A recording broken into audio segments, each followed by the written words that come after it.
All right. Hello, everyone. My name is Victor Sanchez. I am the CTO for Kinto, the safety first L2 for finance.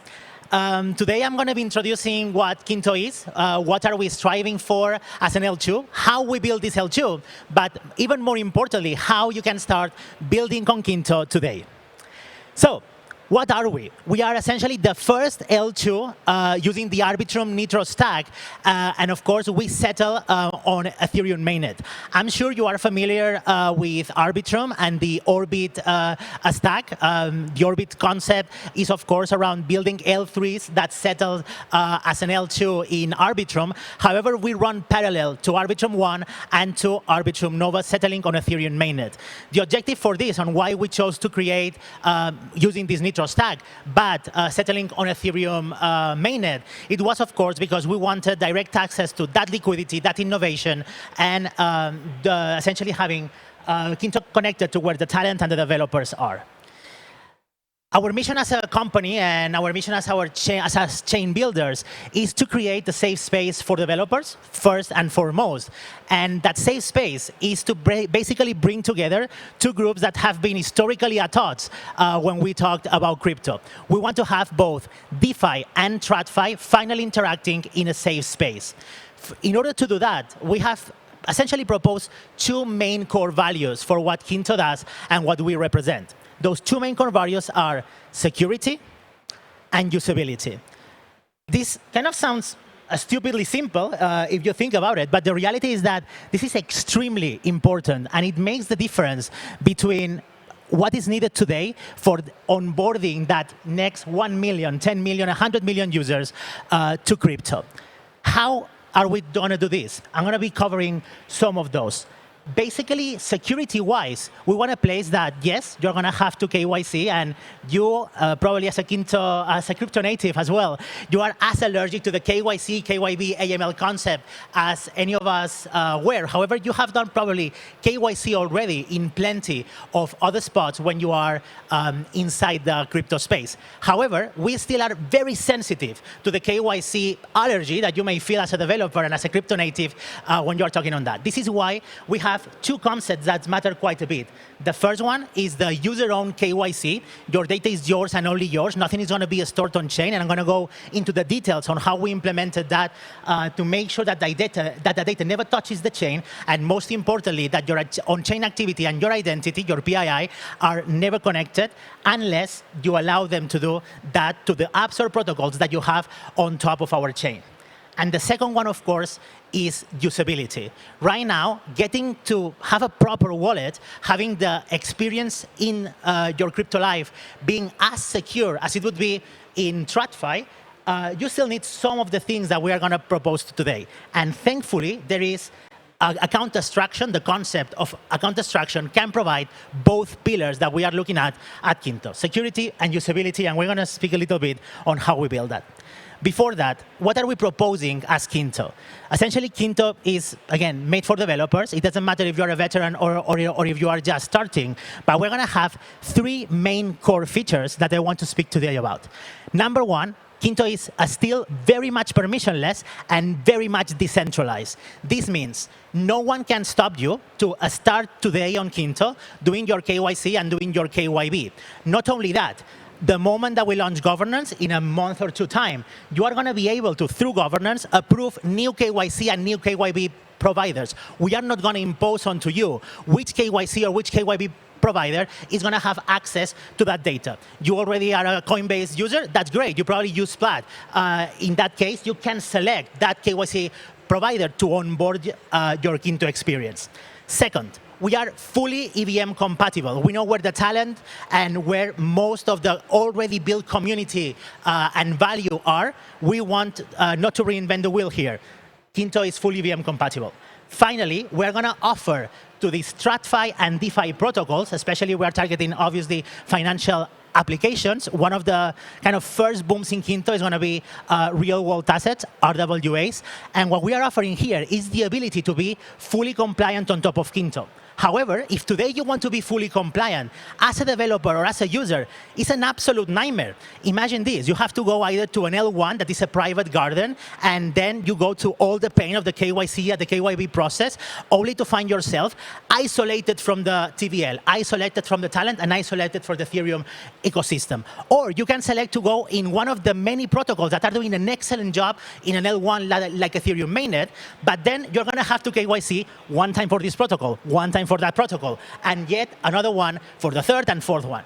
The idea here is change the level of abstraction. We're going to put the KYC, the bouncer at the gate, at the KYC L2 level. So essentially, anyone that is inside that network, we know that has been KYC'd. And not only that, thanks to the Kinto ID, our API, we're going to be able to give you information about, is this user sanctioned in this country? Is this user from this or that jurisdiction? Has this user been flagged as an OFAC country or from our AML system?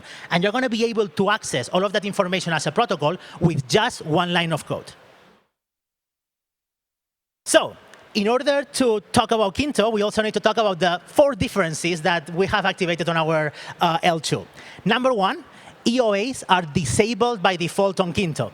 EOAs can only be signers of your smart accounts. This is extremely important. EOAs are the cornerstone of self-custody. We know that very well. However, they are also the cornerstone of bad usability associated to those EOAs. What if we give you something different for Kinto? We disabilitated EOA, so what are we going to do instead?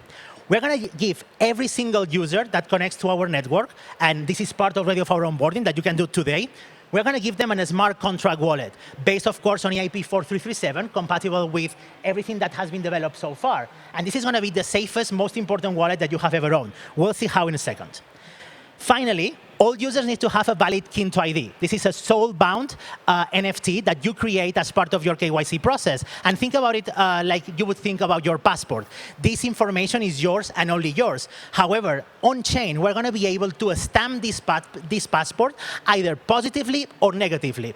Positively, with your jurisdiction, with potential flags that are useful for applications, like is this user a US accredited investor, for instance? Or negatively, are you sanctioned in this country that I'm interested in making you compliant if I am an RWA and I have reporting needs myself?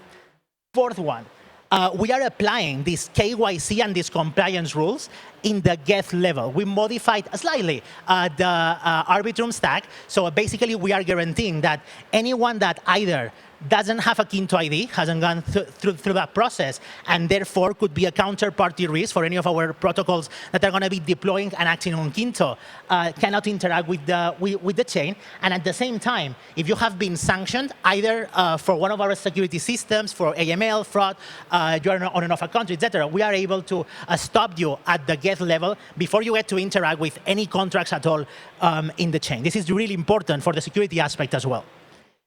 So I'm going to start with the code in a second here and the process that the user follow. But before that, I wanted to dedicate a second here to make the exercise, I don't know if you have done it, on what creating a chain, creating an L2 actually entitles. And I wanted to introduce a little bit this concept of it really takes a village to make a functional L2 as secure and as useful as Kinto. So obviously, at the core of this village is our stack. After stocking and testing many stacks, Optimism, CK, and finally Arbitrum, we decided, among other many things, due to the wonderful team and community, the already locked TVL and very well-tested technology, to go with Arbitrum. Of course, for our infrastructure, we are running with Caldera from day one as our rollup as a service. Part of our website and our services, some of the things that are needed, run in both Netlify and Fauna. We care a lot about the geography, about the extension, and about the scalability of the network. We have now partnership with Anchor, QuickNote, and Nodis to make sure that you can access Kinto from anywhere. Security, chain analysis, every single signer, every single wallet that has ever interact with the users that are going through the KYC, go to the KYT chain analysis point. And we are connected to Hypernative, analyzing with both static rules and AI black boxing rules these accounts that are interacting, and every contract deployment as well. This is very important because, as I mentioned before, you cannot interact in the chain unless you have a valid Kinto ID. Whenever we get a Hypernative, alarm, right, either for one of those static rules or for one of those AI rules, we are able to immediately flag that account and stop you on your tracks if you just developed or deployed a contract that we believe that could be dangerous. Of course, we fire first, we ask questions later. That can be removed as part of that. So if for any reason your passport gets stamped with a bad flag, that bad flag can be removed. But first, we protect the user and the chain, we think later. As I said before, we don't impose the KYC or the KYB provider that we want to use. You're going to be able to select from 3 today, Plaid, Synapse, and OnFido in a few days. So whatever you are more comfortable with, because of their jurisdiction, because you have already used them before, and it's going to be quicker, you choose. We don't care. For data availability, we have partnership with Celestia. We're going to be one of the first chains launching with the Espresso decentralized sequencer, very important. Explorers, we have Block Scout, trusty, of course, but also lore, extremely interesting. Bridging, thanks to the super bridge of the Socket team, we are using Pimlico for our bundler. We are using wallet utils like Turnkey and Dynamic to make sure that this experience is as seamless as possible. Our on-ramp is with Kado. And finally, we know a little bit more about our users, and we assign them Endgame credits, our launch incentive, through the Berlin API. So how does it work? I'm going to arrive for the first time on Kinto, whether as a developer or as a user. And the first thing I'm going to do is I'm going to select one KYC or KYB provider that I'm already familiar with. The second step is going to be going through that third-party interface. It could be very quick, literally minutes, or it could be very slow if your document or something like that, very slow, being 24, 48 hours to wait as you do this piece. Finally, we are going to be storing that PII, but it's not us. It's one more, the KYC or the KYB provider. What happens next is essentially on that callback, we are going to create for you your first signer of the Mamori wallet, that wallet that I mentioned before, based on account abstraction. This is going to be, of course, a non-custodial primary address for your wallet. We are also going to mint for you your Kinto ID. That first piece that tells us a few things about you, right, that we already know from the KYB process, and you have given us that permission to stamp your passport with the first 2 things that we know. You have been KYC'd, welcome, and we know now your jurisdiction as well. Finally, we're going to go and deploy your Kinto Smart account, your Mamori wallet. So what is this Mamori wallet? This Mamori wallet is obviously the Smart Account wallet, EIP 4337 compatible, as I mentioned before. And I promise you that this is going to be the safest yet invisible wallet for Kinto. This is going to be the safest wallet that many of your users have ever had. The reason being, it's multi-sig by default. And we all know how hard it is to set up your first ledger for your uncle or for your father or for your grandpa, not to mention if you try to actually give them a nosy safe to manage. It's horrible, right? It's a horrible experience. However, thanks to the multi-sig by default on our account, we have made this extremely easy. We give you your first signer, that turnkey signer that I mentioned as part of our process, and then you can connect other sources of authentications through Dynamic, through your own hardware wallets, directly into this multi-sig. And you're going to be able to apply rules. Maybe you want to only ask for one signature if it's a small transaction, or for all of them if you are doing something much higher. So we have different policies that we can assign to these wallets when we create them. Finally, this wallet is also kind of embedded inside those KYC and AML compliant checks. So we make sure that when you are interacting with these TradFi protocols or these RWA protocols that have compliance needs, and you want to use them, right?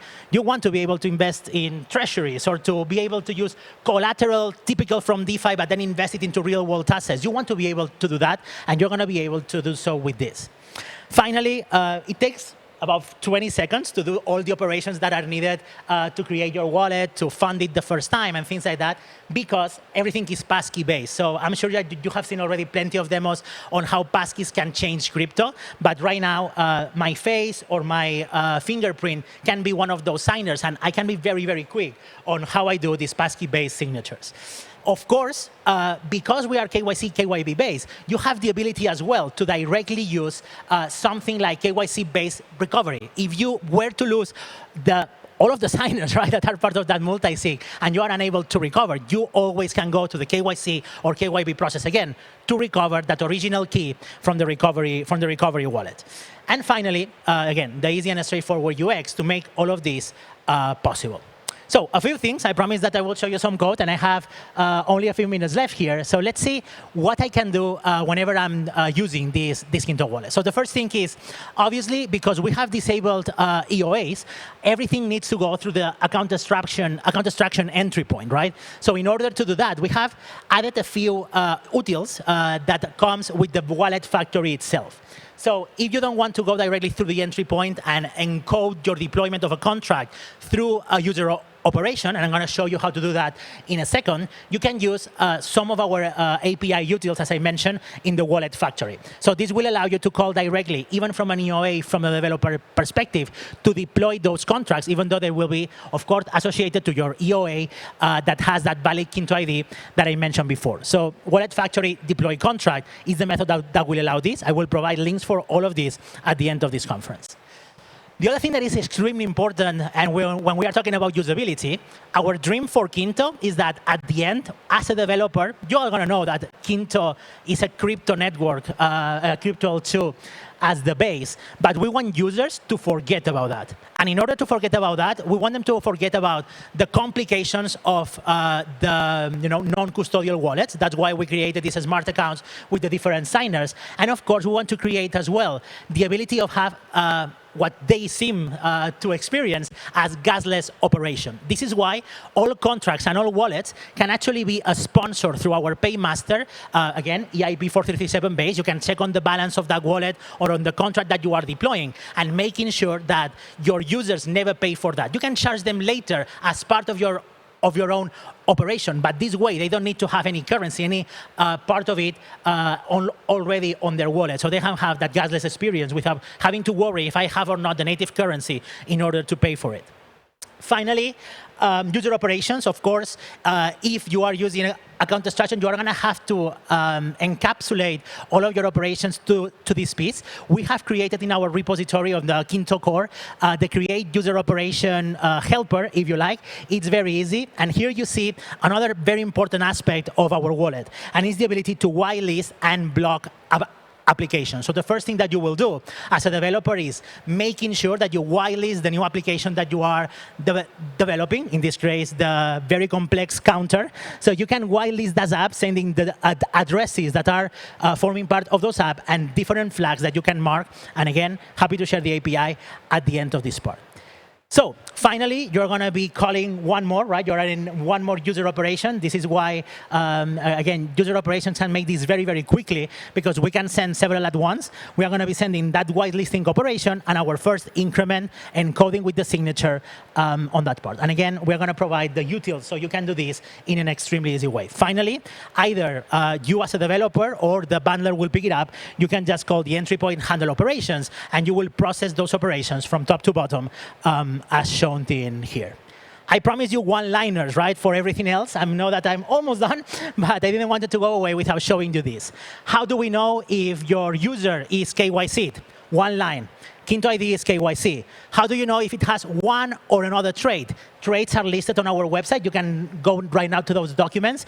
Number one is the worst, is you have been blocked by one of those security alerts. But in there, you will have anything from USA accredited investors and many others that are part of this. You can check if someone has those traits directly in there. And some of those traits are actually ISO 31661 country codes. So you can know as well the jurisdiction with only one line of code. Finally, the most important method probably is sanction safe in a given country. Again, one line of code, which for many protocols, apps, and even layers tools like us was literally an absolute nightmare to code. All right, so there are plenty of more one-liners where these ones came from. I'm going to share right now these addresses for the Kinto one-liners and our Kinto ID, our repo in github.kintoxyc, and of course, you can go with very large amount of detail in docs.kinto.xyc. Please follow us on Twitter, KintoXYC. There is also a Discord that you can join with plenty of developers already starting doing this. And I even have 29 seconds for a question if you have it. If not, we have a booth as well on the main stage starting tomorrow. I will be happy to take any of your questions together with Fede, which is right there, and he is one of our developers. Thank you very much for paying attention to this today. Looking forward to tell you more about Kinto. Cheers.